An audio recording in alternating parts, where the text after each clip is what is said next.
안녕하세요. 맥앤팁입니다. 이번 영상은 맥을 처음 구입한 후 몇 가지 설정에 대해서 살펴보겠습니다.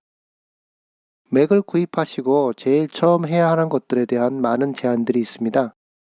트랙패드 제스처를 어떻게 설정한다든지 시스템 설정을 어떻게 설정한다든지 하는 것들에 대해서입니다.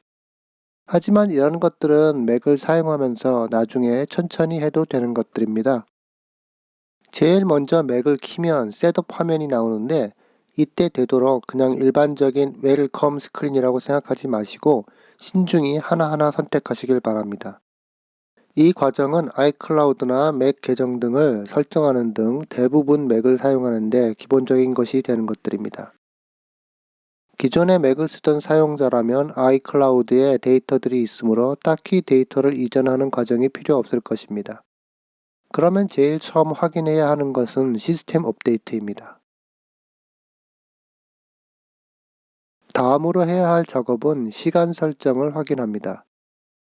내 맥의 시간이 우리나라 시간과 일치하는지 확인합니다. 맥북 같은 노트북을 가지고 다녀야 한다면 파일 볼트를 처음부터 켜놓는 것이 좋습니다. 데이터가 암호화됨으로 보호할 수 있기 때문입니다. 나중에 하려고 하면 시간이 좀 걸리므로 처음부터 시작하는 것이 좋습니다. 아이클라우드와 설정을 확인합니다.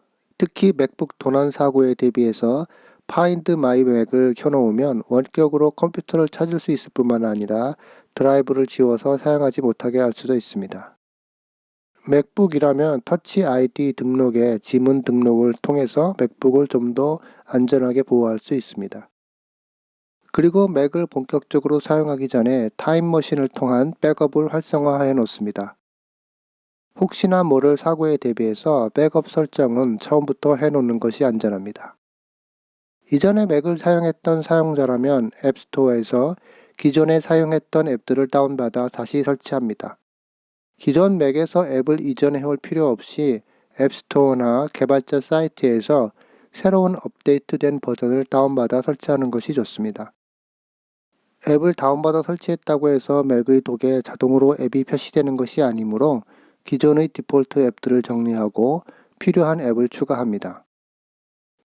처음 맥을 세팅하는 과정에서 파일 업데이트부터 앱 등을 맥이 다시 인덱싱하는 데는 시간이 걸리므로 맥을 사용하고 바로 시스템 종료시키기보다는 잠자기 모드를 사용하면 사용자가 맥을 사용하지 않는 동안 인덱싱과 백업 등이 되므로 이용해 보시기 바랍니다. 마지막으로 중고 맥을 구입한 경우에는 디스크 유틸리티를 통해서 완전히 디스크를 포맷한 후 사용하시기 바랍니다.